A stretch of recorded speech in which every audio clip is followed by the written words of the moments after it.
Yo, Saf, back again. Another Talk and Play Blurcast episode. Thank you for tuning back into the show. You read the title? Hopefully you did. Do you know what time it is? It's Insecure. We're doing this episode 9 entitled Out Okay. Recap, review, whatever you want to call it. Y'all saw the episode, man. This one was woo. Yeah, it was a good one. Let me play my theme music, intro music, whatever, and then we're just gonna jump in because this was a good one. Let's go.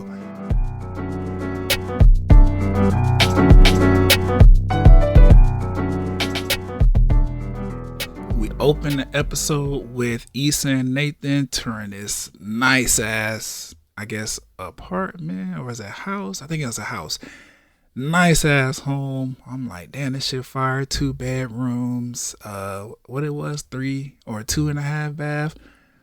Issa making comments about feet and being cold at night and warm and all this kind of shit. You know, couple stuff. They had recently been discussing or trying to decide if they wanted to move in together, you know, over the last like episode or 2.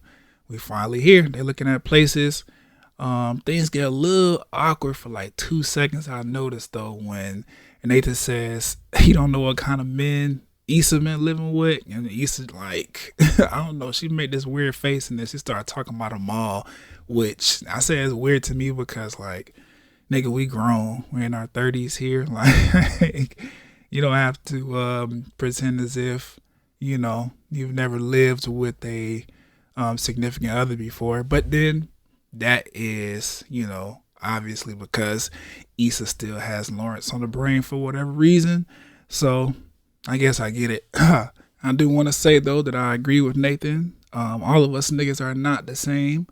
I personally do not leave the toilet seats up after I use the bathroom. I actually hate that shit. I close the toilet seat. Don't matter. Pee. Number 2. It don't matter what I do. Like after I finish using the toilet and I flush it, I put all seats lids down because I was just raised like that. And then on top of that, I just feel like I shouldn't be able to just walk in the bathroom and look inside the toilet bowl. I don't know. It just feel weird. Feel nasty. That's just me though. Anyway, they asked for an application and the realtor says, you know, my apologies, but I just, you know, rented this out or whatever. I ain't want to break the news to you. I was looking all happy and excited about this shit. And they started cussing his ass out, as I would have done as well. Because goddamn, nigga, we've been walking around this shit, planning out our life in this beautiful space. And here you go talking about you just rented it out 5 minutes ago. You should have said that so we could move on to something else. But, you know, realtors and people who just don't value other people's time. I hate that shit. We leave them to cuss out the realtor, you know, and slide into the title card. We got some scenery of LA. Song Time Off by BK Habermel is playing, which I believe that's one of Issa's artists. I think this artist is signed to Issa Rae's radio record label, if I'm not mistaken. Either way, this song is specifically made for the show, and I fuck with it. I can't take no time off, time off, time off. I can't take no time off. We go over to Molly's job. Torian is trying to like be low about an early meeting that he had with the, I guess, partners or whatever their bosses are called, and he's trying to, you know, be hush about what just happened, but Molly and her other partner friends or co-workers, I don't know what those other lawyer ladies are technically referred to as, but they figure out pretty quickly that this nigga has been offered a partner. Everybody is excited for Torian, but obviously Molly is extra excited because Torian is her nigga. Now, Torian did look like he was a little shook after the meeting. Not necessarily in a bad way, but just more so in a way like, damn, like, this just happened to me. I need a little second to take all this in so I can understand why he wasn't like rushing to tell them. But it's still dope news. It was great that all the ladies were, excited for him. Molly goes in for like this super loving embrace. They have a nice little hug, and then she quickly remembers that she is at work and decides, oh, I need to bring in other girls for this awkward ass group hug, which was funny, but because nigga, we saw straight through that. Like, what you doing, bruh? After all that hugging simmers down, though, they make googly eyes, and Molly's like, congratulations, and Torian's like, thank you, Carter, or whatever, staring at each other and shit all lovingly and whatnot. And they realize, like, damn, we are at work in front of colleagues. And they decide to disperse immediately, which immediately makes the other women come to the conclusion that these two are fucking, and they are absolutely correct. We got another transition scene, some more beautiful shots of LA. The song Passionate by Roddy Ricch is playing. Fire song. I fuck with Roddy Ricch. We pull up to Lawrence's place. Chad is there, cracking jokes, being regular old funny Chad. I'm gonna miss Chad. Chad's a funny dude. His information and advice may be a lot misguided. Not a little, but a lot misguided. But he's a cool friend. I'm gonna miss laughing at that dude. But he's trying to get Lawrence to buy a new spot so he can get commission, so he can afford something that he want to buy. Selfish, but at the same time, a friend, because who else are you gonna like really trust to help you find a house outside of realtors? We just seen what the fuck Nathan and Issa went through with their realtor or whatever. At least Chad can pull up to the crib and keep it real with you, because that's your dog. So shout out to Chad. He asked Lawrence if he got a gift for Derek, because Derek and Tiffany are moving to Denver. But Lawrence is like, I'm not even sure if I'm going to the party, because Issa, old girl, will be there. And, those are technically her friends. And Lawrence is not really ready to run into Issa. They haven't really spoken at all since he left her on the curb, because that's what she did. So he's like, I don't even really think I'm going to go to this going away party. Like, those are technically her friends. So I kind of just want to fall back. Chad doesn't necessarily understand what that issue is, though, because, he says Issa let Lawrence go, and Lawrence didn't fight for her.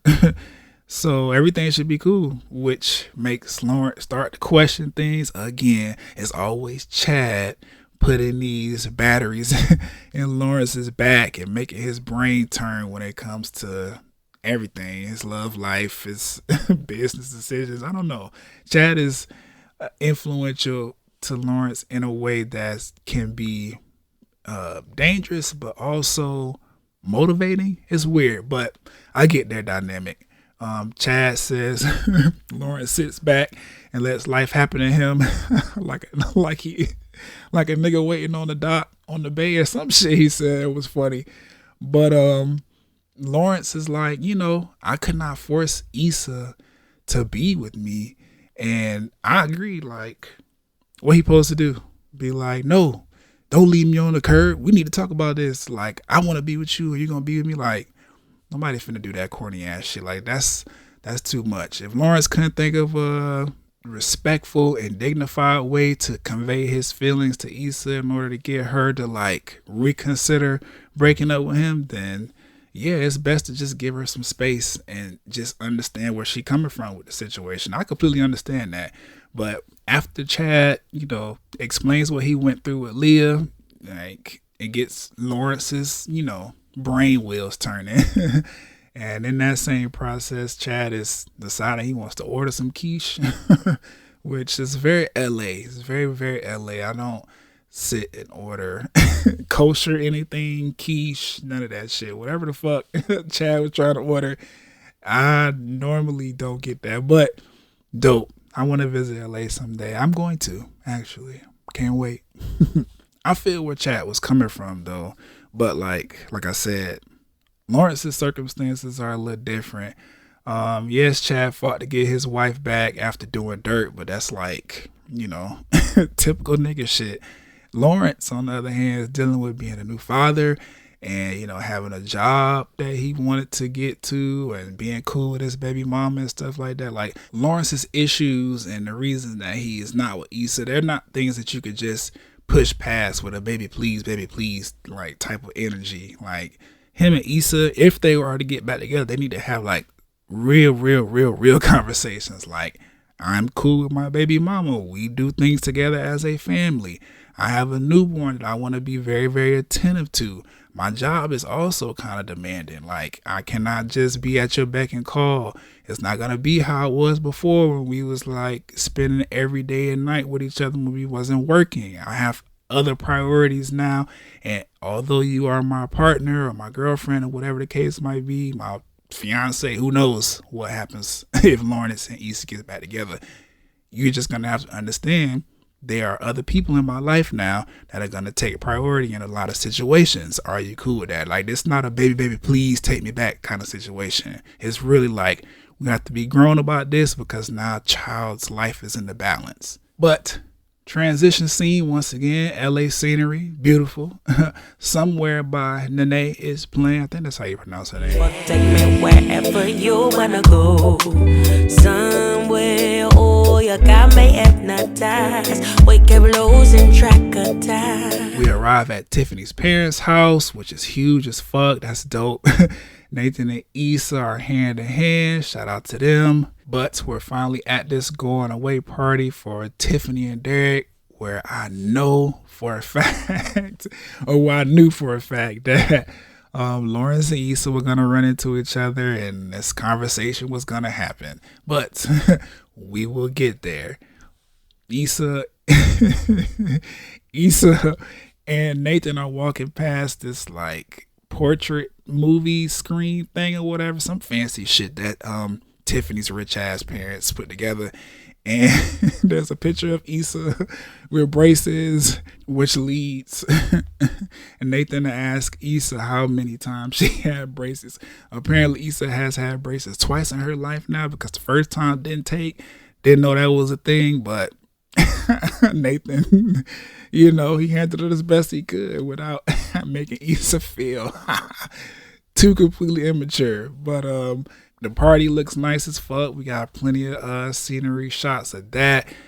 Tiffany's dress is beautiful and over the top like you would expect from rich ass Tiffany.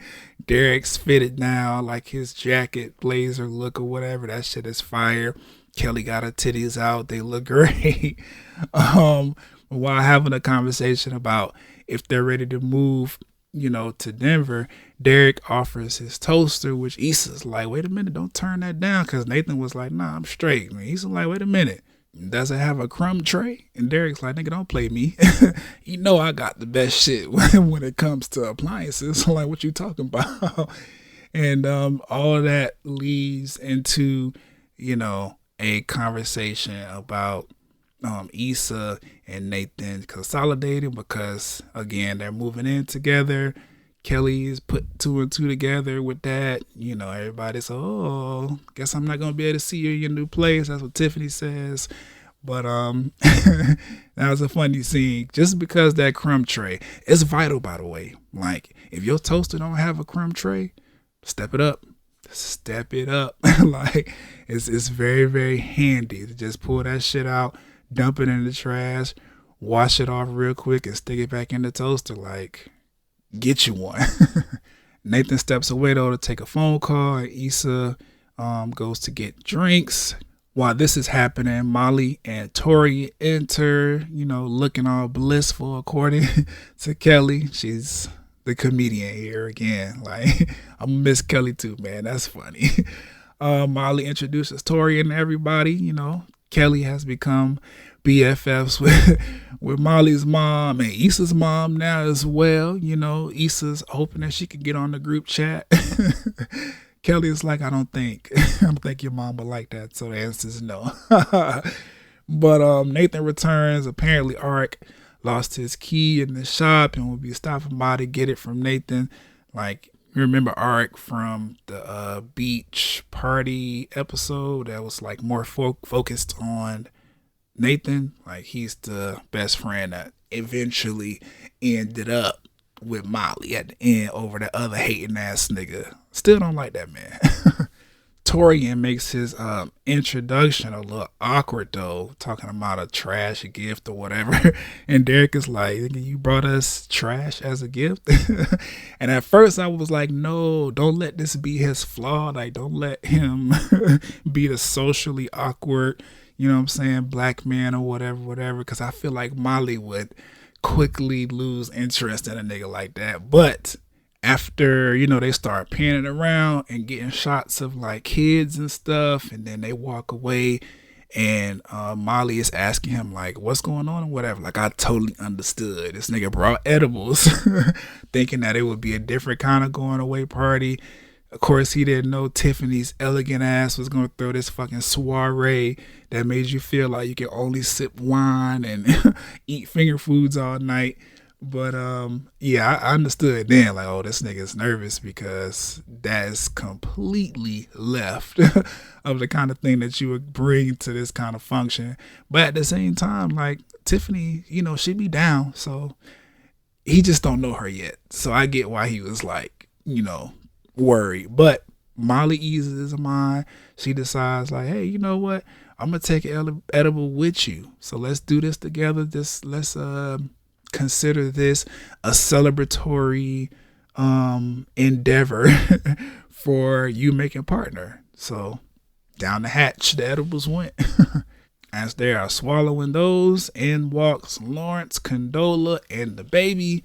Lawrence immediately spots Issa, and Condola sees that, which this is a part of the scene where I was like, oh, because Condola's a very, very attentive person. She's very like sharp and very like detail oriented a little bit, I guess, if I'm making sense. But once I saw this nigga look, I was like, okay, she got wheels turning now, because it's like, do I want to be involved in this kind of bullshit or what? I'm here at this party with this nigga and our baby, but like his ex is here. This used to be my friend and business partner. Like, but we'll see what happens with that later on. We'll get there.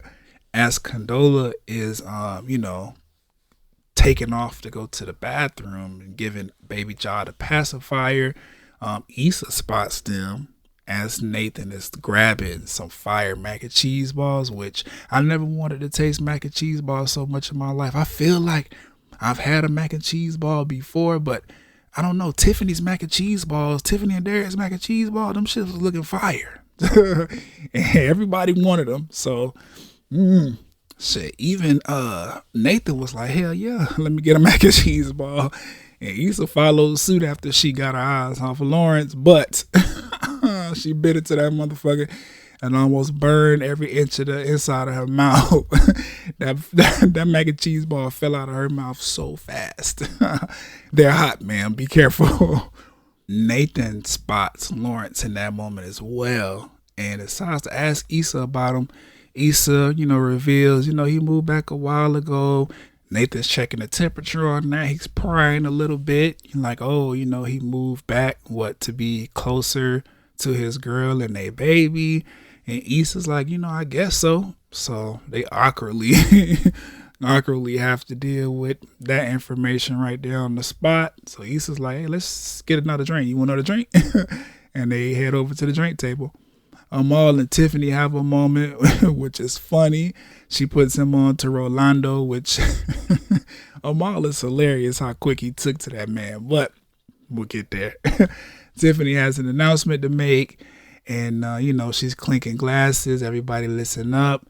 At this point in time, the edibles have hit Molly and Torian. They are in search of mac and cheese balls by way of scent and nose. We see Rolando bring Amal a drink, to which Amal is already calling him baby. Like I said, quick.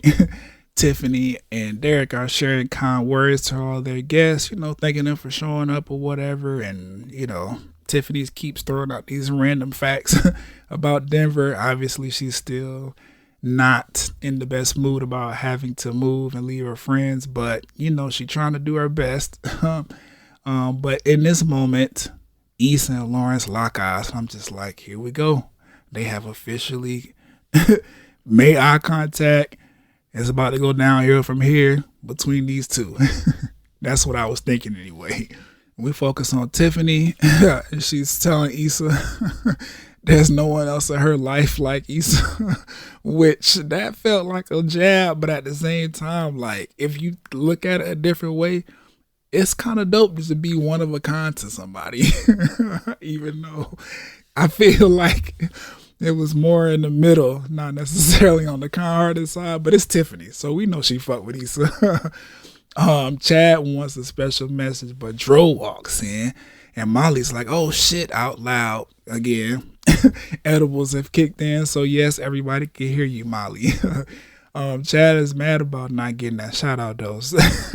So when they separate to have, like a guy's moment, he talking about how there's only one black person per capita, or 0.1%, some shit he said, basically calling Derek a fraction, which was funny as fuck because Chad is just mad.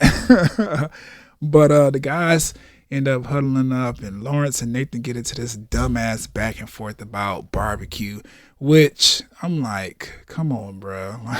We have to do this.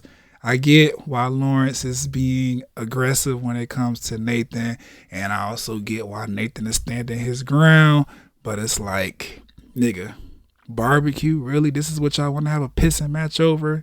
That's actually about Issa? Like, come on now, we can move past this. This is childish.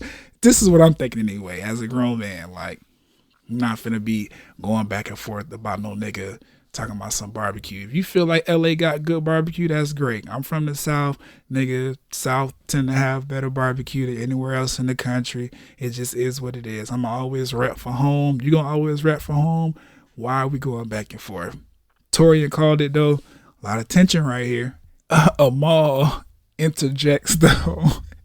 And this shit was funny as fuck to me because he's like, oh, his baby thinks that he'll look good with a Caesar, so what you doing tomorrow? And Nathan's like, yeah, I'm actually off tomorrow. I'm not going to be cutting no hair. I have to continue to look at apartments with Issa. We still apartment hunting or whatever.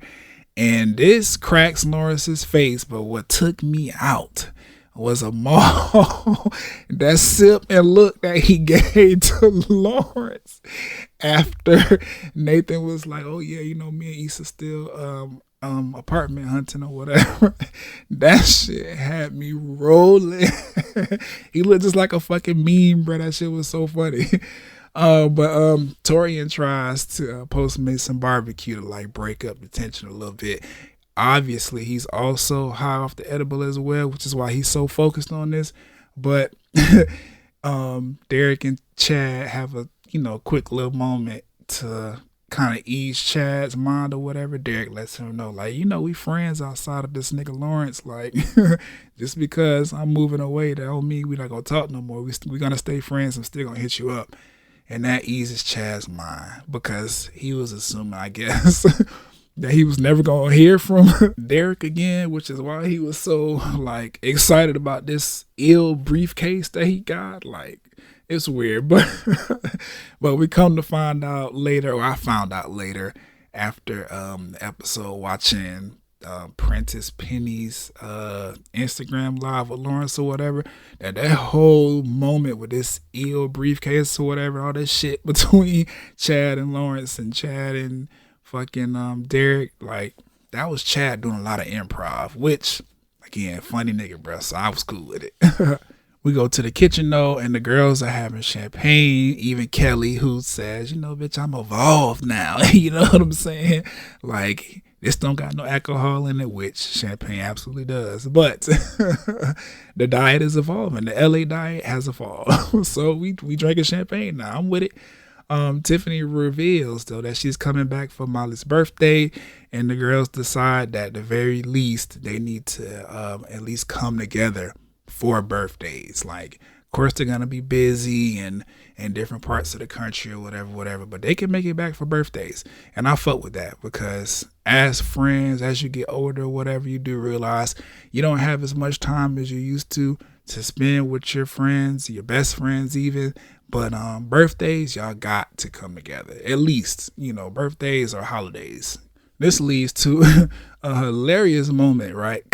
Because Molly is high as fuck. She just starts laughing uncontrollably. Everybody looking at her like, what the fuck is wrong with Molly?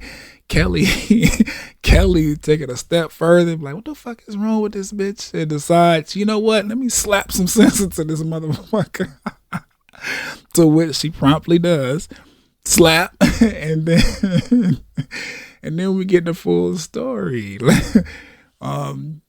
Molly finally tells him, like, man, I took an edible, that shit kicked in, it's on my ass now, whatever.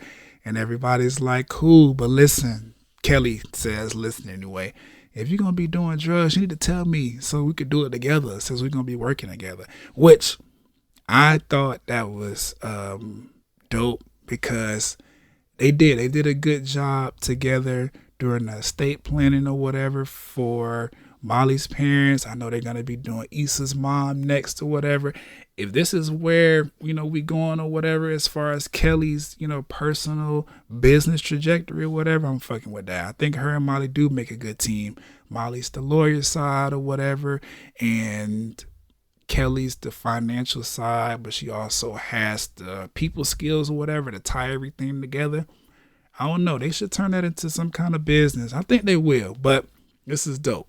In walks Condola though, and she catches all the girls off guard to the point where they all are just like, hey. And that shit made me laugh out loud, but that shit was so funny. But after Molly makes another high comment, Kelly and Tiffany decide to excuse all three of them, leaving Issa and Condola alone. Not alone, but they was just in the back of the room. But it leaves them the space to like have a conversation. Condola and Issa, they awkward about the situation, but they get through it cordially. And Issa congratulates her on the baby. Condola congratulates Issa on the art walk with NBW. Apparently she used to work back with Raphael at Verizon or whatever. So that's how she's, informed on the information. They still talk. They still cool, which is dope. I can see that leading to Issa and Condola having to work together in the future though. So, interesting. But the show is coming to an end. So never mind. We head outside though to Molly, who runs into Dro. Turns out he was reaching out in the girls' night episode to just check in with Molly. Obviously, Molly's mom had the stroke or whatever, and then find out that Dro got a divorce, from his wife. This is after Molly highly pointed that out. But they are having a bonding moment and smoothing everything over. I don't think they got to really talk that much after, the situation where Molly was sleeping with him and the open relationship or whatever and all this other stuff. But Torian walks up, Molly tells all her and Dro's business, which Dro is like, what the fuck, nigga? Like, can we not do that? I don't know this nigga, and like that was not like the most public information. Like, what we doing? But Torian is very understanding, and that freaks Dro out, so he leaves, which understandable. But Torian's response in that moment, like, that's me. Like, everybody has a past. It don't really make sense to trip about what somebody did before you or whatever. Like, it's not going to change. You can be mad about it. You can feel away. You can be turned off by the situation. But at the end of the day, is do you like the person that I am now? Do you like being with me right now today? Or are you going to stay hung up on some shit that happened in my past that you absolutely have nothing to do with? I'm with Torian. Like, we grown, nigga. Everybody got a past. Like, I would be weirded out if you was talking about you in your 30s or whatever. You ain't never did anything. Like, I'm like, what the fuck? Where have you been? You just been sitting in the house all your life waiting for a nigga like me to come along? Because now I'm going to leave because you don't have any experience with life. But that's just me. We go over to Issa and Nathan at the snack table. Issa is ready to bust down on these chocolate fountains that Tiffany's mom has, expertly crafted and brought in.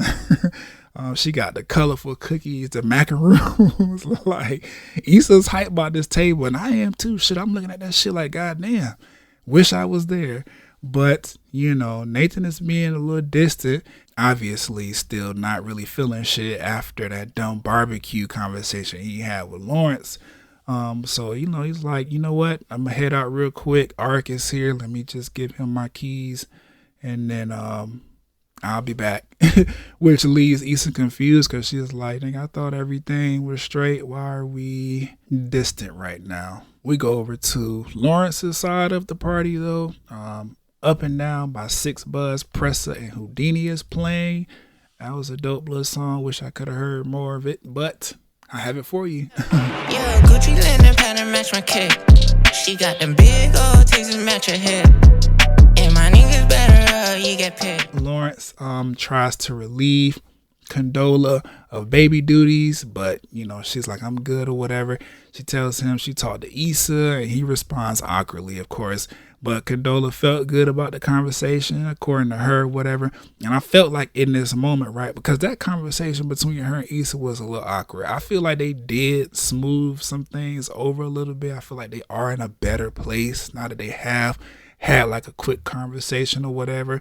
Can definitely tell Issa's energy was fine with it, given how she just was at the snack table or whatever. And you could tell Condola is cool with it or whatever, but I do feel like she embellished a little bit trying to like gauge Lawrence's reaction and how she should handle things moving forward, especially because earlier she saw Lawrence like staring at Issa. So I'm pretty sure Condola was like, you know what, let me check temperature real quick. Do I need to stay at this party and continue to try to play family with this nigga, or do I need to move out of the way so I don't look crazy? I think that was what was going through Condola's head. That's what would be going through my head anyway.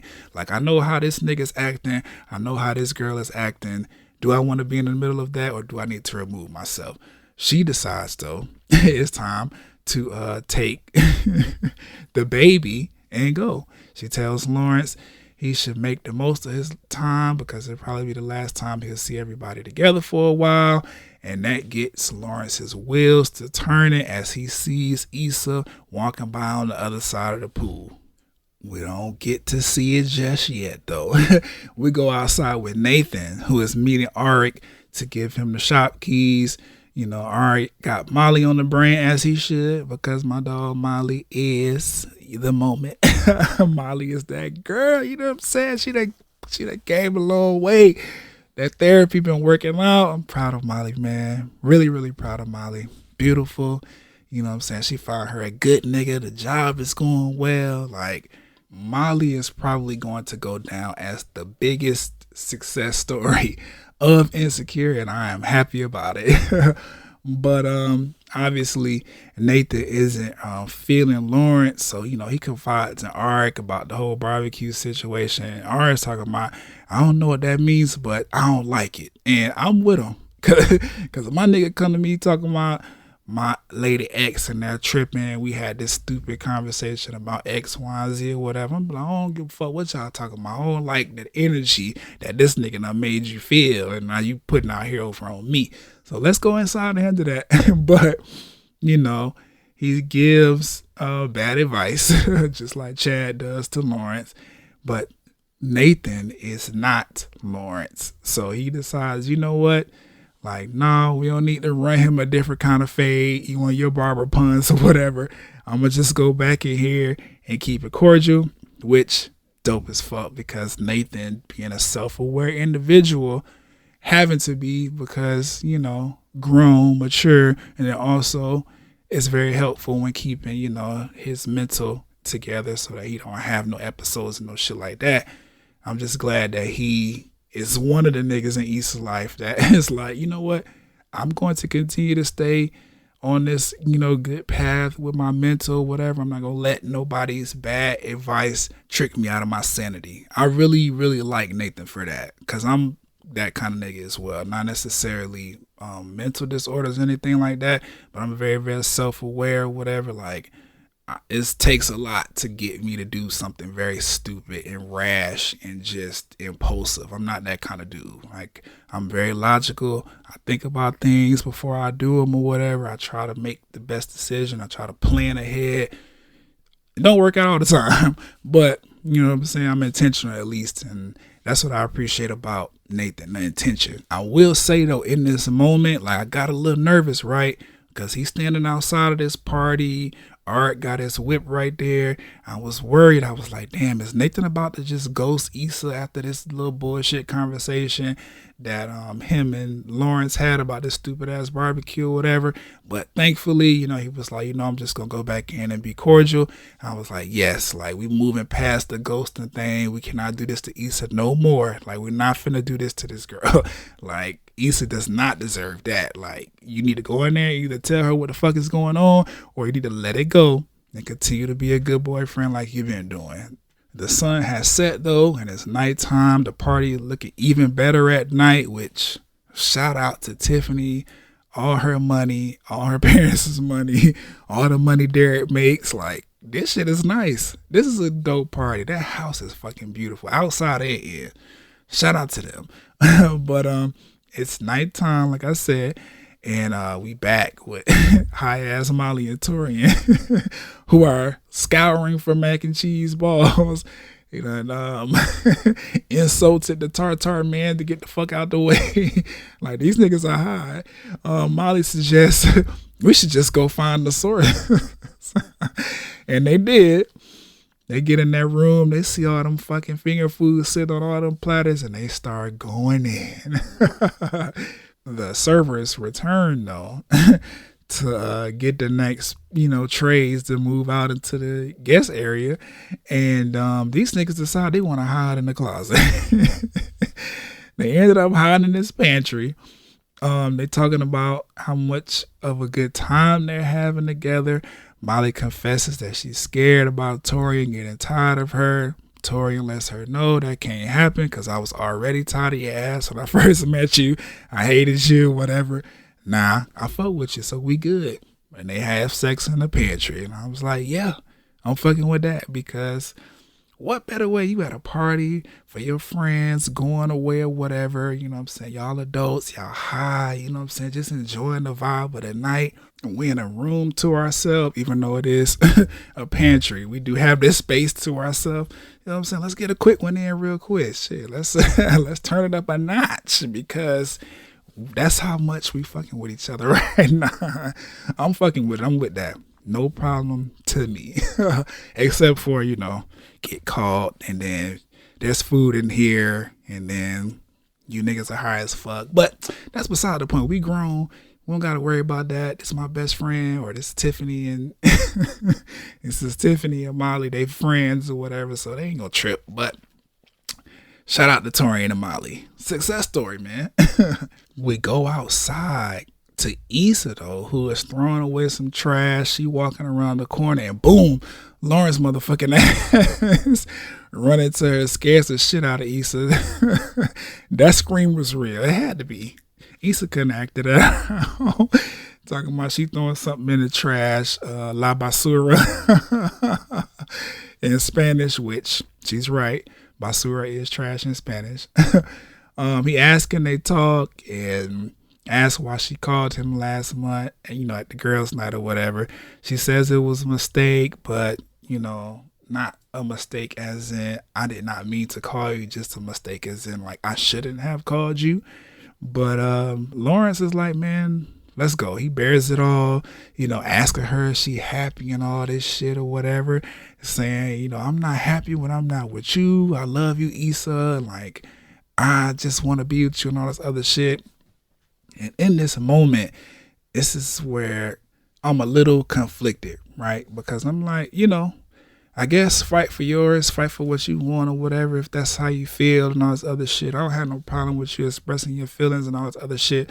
But this is not the right time and place. And once Issa started, shuffling around, acting like really, really like nervous about having this conversation here, whatever, and he started like jumping in front of her, trying to get her to not walk away, I was like, okay, you being a little bit too much. She's right. This is not the right time to have this conversation. Maybe we revisit this later. But Lawrence was not having that. Either way, Nathan pulls up and he like, what's all this? And I'm like, here we go. Because that, again, that is me. Like, I can understand where Lawrence is coming from completely, but Nathan is her nigga. So I'm not finna just let nobody sit up here and profess they love to my lady. Like, what the fuck is all of this? Do you like, we got smoke because she with me and here you are as the ex talking about, oh, I still love you and all this other. I've been in situations like that before. And no, it did not go well for that nigga. But that's in the past. So I'm not even gonna get into that. That was years ago. And I still owe that nigga something. You know what? Let's move fast. Move forward because I don't even want to revisit that kind of energy because anyway. But Nathan and Lawrence get into, a little shoving match. A scene is caused. Nathan's like, I'm saying, I'm calm, but I could go up when I'm like, yeah. I like that kind of energy. Like, nigga, I'm here. I'm cool. I'm at a 3 right now. But bitch, if I need to get to a 9, we could get there really fast. Like, what you trying to do, my nigga? Because what you're not finna do is what you're doing right now. I'm with all that kind of energy. Lawrence was holding his ground as well. But, a scene ensued. Nathan walks away pissed as, he should. That's fair, whatever. He tells Issa, I'm calm. Leave me the fuck alone, though. I just need a minute. I'm not saying it's just your fault or get the fuck away from me or whatever. Just give me a minute. Torian actually ends up taking Lawrence, off to some side of the party that we don't get to see at this moment.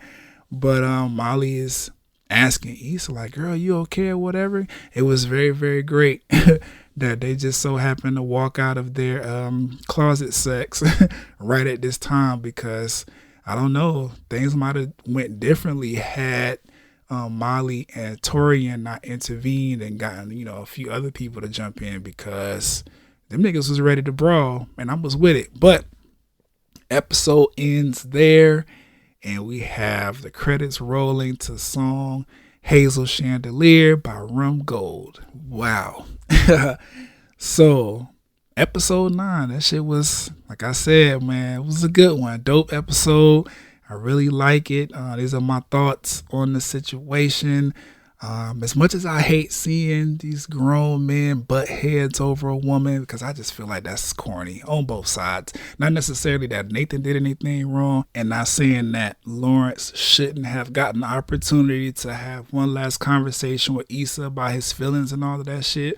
But it's just like, as somebody who's been there before, right? That doesn't necessarily work out the best all the time. Like, I know a bunch of women like that whole macho display bullshit. Oh, these two niggas fighting over me, and my nigga standing up for me, or my ex really going hard to get me back. I might fuck this nigga again. Like, there's women out there who love all that kind of shit, but at the end of the day, it just make the guys look corny, which I can understand why Nathan was pissed, because now you got me out here about to brawl, and it shouldn't be happening because Issa is with me. So I don't even know why I have to fight your ex. Like, we're together. I mean, I can understand if we wasn't together and you know what I'm saying, you were single and this nigga was trying to get you back and I was the new nigga that was trying to get you to be mine, but you already made your decision. I think people are forgetting that when they're watching Insecure. They're like, oh, who's she gonna choose, Lawrence or Nathan? Lawrence or Nathan? She's already chosen Nathan. Yes, I feel like Issa's forcing this relationship with Nathan a little bit, but I also feel like she is trying to move on and just accept that this is where she wants to be and that she has to let Lawrence go. But at the end of the day, there's not really much choosing to be done. The only thing she can do is decide to break up with Nathan and then try to do something with Lawrence. But if we being like real about it, if we're being technical, if we're being literal about the situation, Issa has chosen Nathan. They looking at places together. They saying I love yous and shit. Like they doing the parties together and stuff like that. Like Issa and Nathan are a couple. And Lawrence is the ex that's trying to get Issa back at this point. So all of this, who is she gonna choose? Who is she gonna choose? That's people.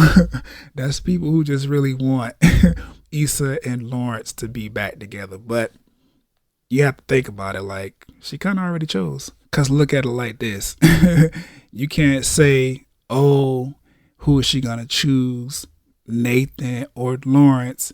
But she's already in a relationship with Nathan. If she decides to break up with Nathan and go with Lawrence, that's still not her choosing Lawrence. That's her leaving the relationship that she's already in to pursue something again with Lawrence. It's not like she's in the middle single and she's like, I got option A over here and option B over here. It's literally, I'm with somebody or whatever. I can either choose to leave my situation that I'm in now and go back with my ex, or I can stay where I'm already at with my new boyfriend. There's no which one is she gonna choose. Is she going to leave Nathan for Lawrence or is she not? That's the real choice, not Nathan or Lawrence. Is she gonna stay with Nathan or is she going to leave Nathan and go with Lawrence? But I get why people feel the way they feel and are wording it the way they wording it. But like I said, this whole back and forth between these two niggas, like, it's real as fuck. I get both sides. I just, just me personally, I would rather it be a lot more mature. I don't think people in their 30s right now should be fighting over exes and current girlfriends or whatever. Like, I don't know, it's weird, but I get it. I do feel like Lawrence was, right to approach Issa and try to get his feelings off, because, they probably most likely would not have gotten to talk otherwise. Like, Condola was right about that. It's probably the last time you're going to see these people. So, get your feelings out. But at the same time, like I said, it got a little cringy because Issa was trying to like, listen, we don't need to do this right now. Like, can I go here? Can I go here? And Lawrence was like, no, stay here, stay right here. Let me continue to get my feelings off. And that was a little uncomfortable looking for me, but I get it. Like, Lawrence was taking his last shot, and honestly, like, I fuck with that. Like, if this is your last shot, go for broke, nigga. Shit. Let the chips fall where they may, as long as you get yours out. Even though I feel how I feel about it, two niggas fighting over a woman or whatever, it just is what it is. And honestly, it's not even two niggas fighting over a woman. It's one nigga fighting and the other nigga defending because Nathan ain't really got to fight for Issa like he has her. Unless Issa come back and be like, well, I have been thinking about this nigga or whatever. And then it's like, okay, well, what do I do to keep you from leaving me and going back to this nigga? But, I don't think we there yet. We'll see what happens in episode 10 though. And then Nathan was right to stand up for himself and his relationship in that moment as well. Like, you going for broke, nigga, I'm finna go for broke too and break your face. Like, bitch, you're not finna disrespect not only me and my relationship, but my lady as well. Like, we in front of all of her friends. Remember, you said this, they technically her friends. Why would you put her in a position to feel like this in front of all of these people that she knows and loves and cares for? Like, no, nigga. Fuck you trying to get your girl back or whatever the case, whatever you think you doing. Like, this is embarrassing. And on top of that, it make me feel away, it make her feel away, and you feeling away. So nah, we finna fight this out. I'm with Nathan. I'm gonna stand up for mine. That just is what it is. What was interesting though, I feel like Condola knew. I feel like Condola knew what time it was. As soon as she got Lawrence's awkward ass opinion or reaction to her saying that she spoke to Issa, I was like, okay, Condola, she peeping game. She finna get the fuck out of the way. And she did. And I fuck with Condola for that. Condola has been the least like drama seeking out of all the people in this little, triangle or square or whatever the fuck y'all want to call it. This little love, debacle or whatever. She been the least drama seeking. I don't get how people hate her when she has been doing her absolute best to distance herself from everybody. Like all y'all on Twitter and Instagram and Facebook or whatever the fuck, like y'all got so much to say about Condola, but she really just been trying to stay out of the way. When Lawrence and Condola broke up and Lawrence went back to Issa for that short period of time, Condola wasn't hitting his line, oh, we need to get back together and no shit like that. When she popped back up and told him, we had a slip up, I'm pregnant, this nigga spazzed out, told her keep me posted because I got a new job opportunity and fuck that, I don't want to be no dad. She was like, all right, cool, I'm gonna raise my baby by myself. You can be out, I ain't tripping. She was confused as fuck when he decided to pop back up and want to play dad and all this other shit. Like, she has never been the one pressing to be, the person y'all hate. Y'all just did it because, oh, she's ruining Issa and Lawrence's perfect, happily ever after story or whatever because now this baby is here and that looked crazy and, Issa and Lawrence supposed to have their first kid together and all this bullshit or whatever. Condola ain't asked for none of this. Like, she been out of the way, letting Lawrence dictate how involved he wants to be and how involved she is with everything else. She just been raising her baby, minding her business. Everybody else keep inviting her around. Tiffany invited her to this party. Like, I don't get the hate for Condola, but y'all weird. So it is what it is. I feel like she knew that some shit was brewing because Lawrence was acting weird every time Issa's in the area. So she got out of the way, and I fuck with that. Molly and Torian, though, MVPs of the episode. MV fucking P. Like, they had me rolling the whole episode. I really liked them together. Like, solid couple. Happy for Molly. Really, really happy. As far as predictions, though, I don't know. I don't know. There's one episode left. I guess the only thing we can do now is wait and see if Issa is going to leave Nathan and try to do something with Lawrence, or is she just going to finally close that Lawrence chapter and, press forward with her new relationship.